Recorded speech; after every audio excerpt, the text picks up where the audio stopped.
Yo, how we doing? Trevor Burke checking in. I wanted to make a little video, and this one is kind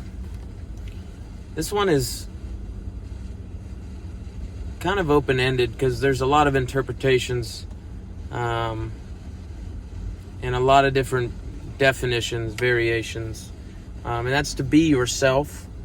But I wanted to go deeper than just be yourself. What does that really mean?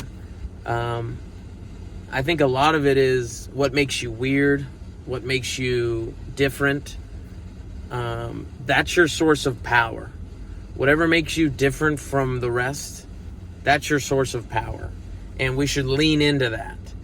And I think you can think back to when you were younger, you naturally were like drawn to things, you naturally behaved in a certain way, you naturally were good at some things, and there's hints there to that weirdness, that thing that makes you different.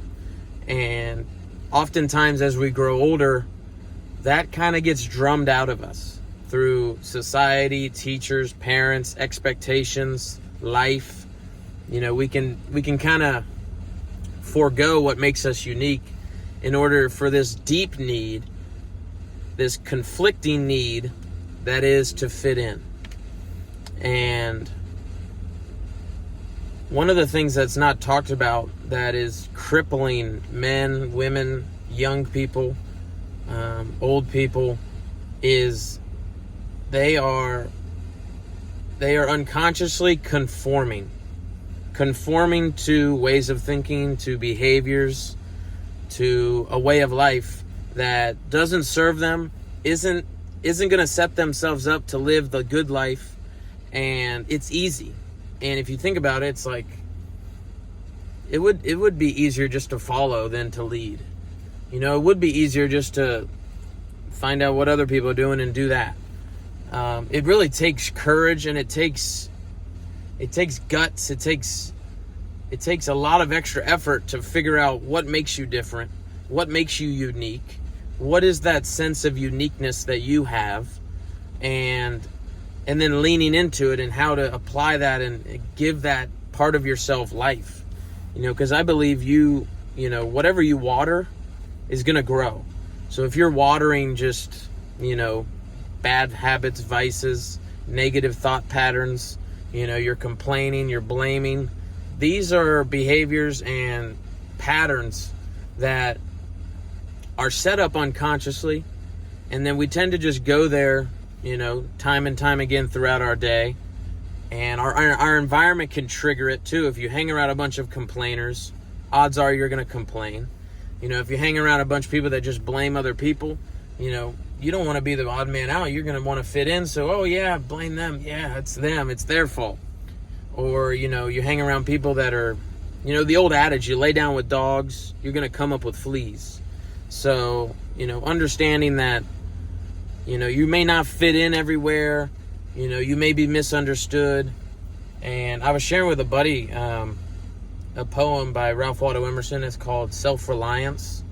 There's a quote in there. It says, "Speak today in hard words, and then speak tomorrow in hard words, even if they contradict each other.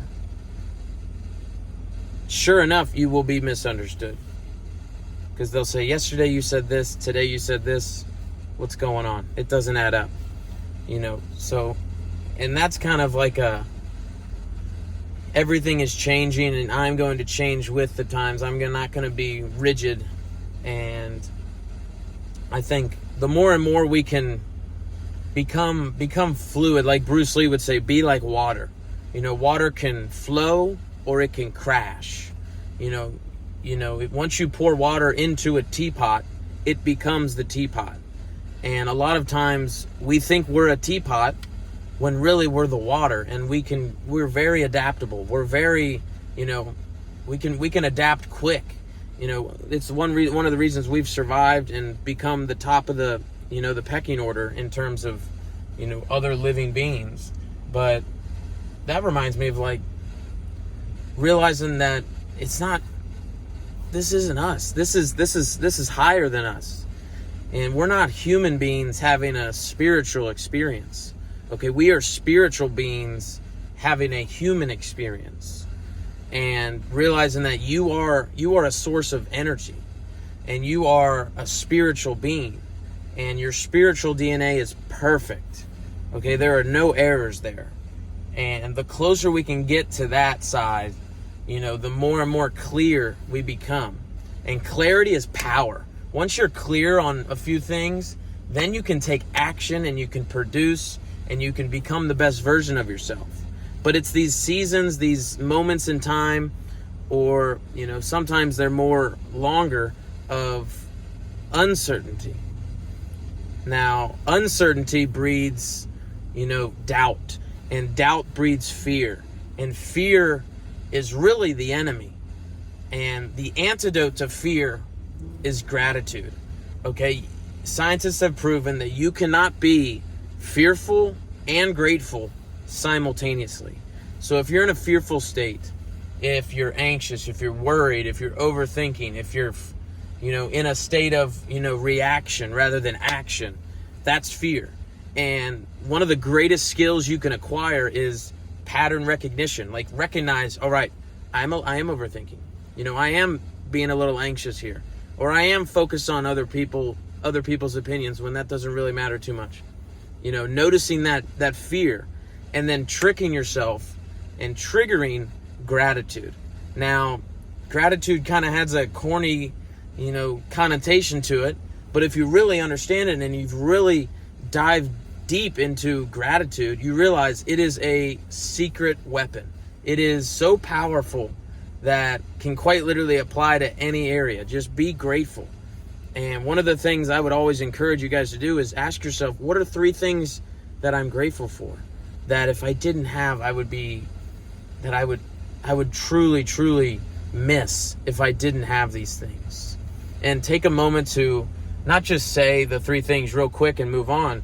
Say them and then go there. Go there in your mind and feel the gratitude.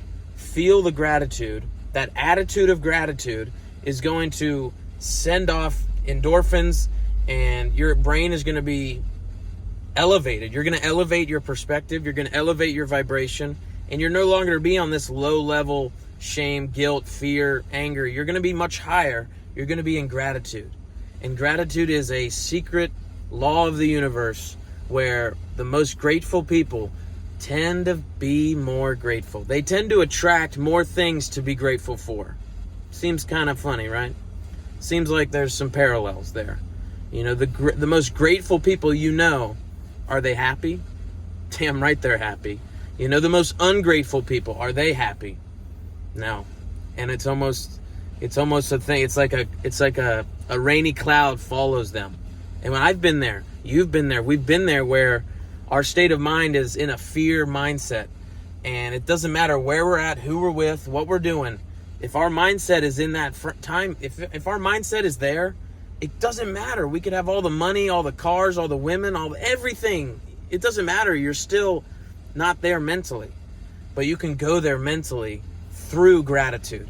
Gratitude, that attitude of gratitude, if you can just adopt that and start small, literally, just like 3 things you're grateful for, and feel it. Go there. And if you're one of the types who's like, I can't feel grateful. Well, if you could feel grateful, what are 3 things that you could feel grateful for? And go there. Go there mentally and feel the gratitude, because it quite literally will take over. And you'll feel it in your mind, body, and spirit. And you'll be much more elevated. And it doesn't matter what you're doing in life. An attitude of gratitude is only going to serve you. So I give you this message today, just a little Monday nugget. Take it and run with it. Try it out, and attack your week and be on the offensive. Okay, too many people, I think, are on a defensive. Okay, they're reacting to life rather than attacking life, rather than playing offense, running the plays, having a sense of urgency, attacking their day with an attitude of gratitude, with an optimistic viewpoint on life. That is the secret. That is the secret sauce. Okay, so I'll leave you guys with that. I love you guys. Thanks for riding with me. This is the first video in a while, so do the old like, comment, subscribe. Hit me in the comments. comments, questions, concerns, thoughts, whatever you guys, I appreciate it all. But yeah, you guys know what to do. Carry on.